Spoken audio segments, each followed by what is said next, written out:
नमस्कार दोस्तों। मैं अनिल कुमार यादव अपने YouTube चैनल द अस्त्रा पर आप सभी लोगों का स्वागत और अभिनंदन करता हूं। आज मैं इस्लाम की एक प्राचीन शिक्षा पद्धति है जिसका नाम बिस्मिल्लाह है, उस पर चर्चा करने के लिए आया हूं कि जैसे हिंदू धर्म में शिक्षा की अनेक पद्धतियां होती थी। बच्चे आश्रम में जाते थे, उनका उपनयन संस्कार होता था और शिक्षा को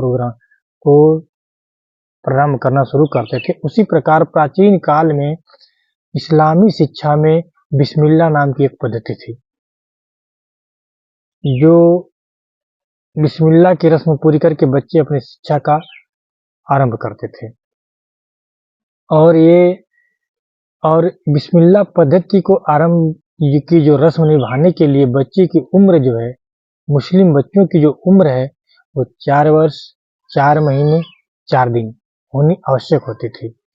और इस रस्म को पूरी करने के लिए, बिस्मिल्लाह रस्म को पूरी करने के लिए बालक को नए वस्त्र धारण कराया जाता था, नए वस्त्र को धारण करता था और उसके समस्त जो रिश्तेदार नातेदार होते थे वो उसके यहाँ इकट्ठा होते थे, एकत्रित होते।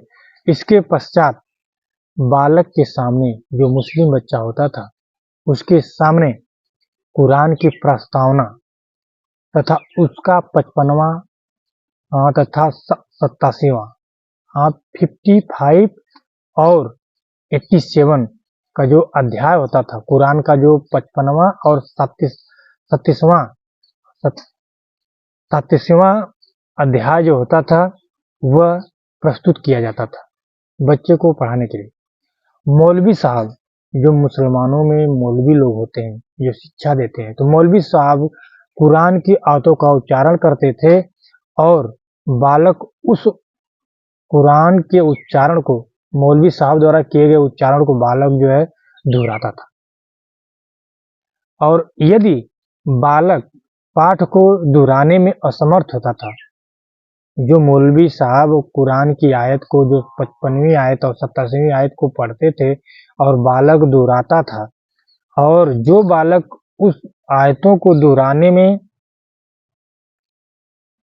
दिक्कत होती थी या नहीं दोहरा पाते थे, तो दोहराने में असमर्थ होता था, उसे केवल बिस्मिल्लाह कहलवाना ही पर्याप्त समझा जाता था। और ऐसा बताया जाता है कि जो उन कुरान की आयतों को दोहरा नहीं पाता था, ऐसे बच्चों को केवल बिस्मिल्लाह कहलाया जाता था।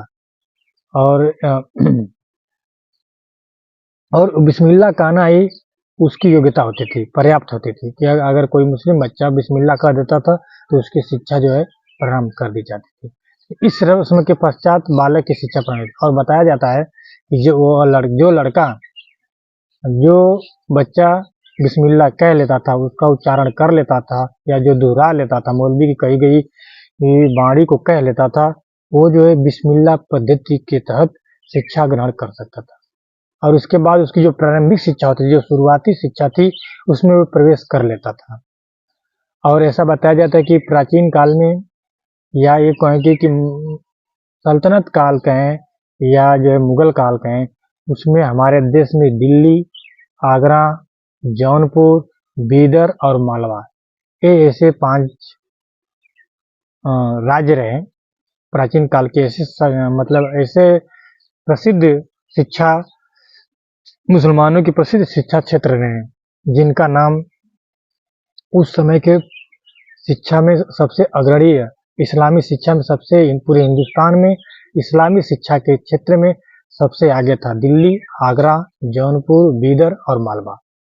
ये जो 5 राज्य थे, 5 जो प्रसिद्ध शिक्षा की जगहें थी, वो उस समय काफी प्रसिद्ध थी। मेरी ये बात आप लोगों को अच्छी लगी हो, इस बिस्मिल्लाह पद्धति के बारे में जो मैंने चर्चा आज की है, अगर अच्छी लगी हो तो प्लीज आप लोग मेरे चैनल को सब्सक्राइब कीजिए, लाइक कीजिए और शेयर कीजिए। नमस्कार।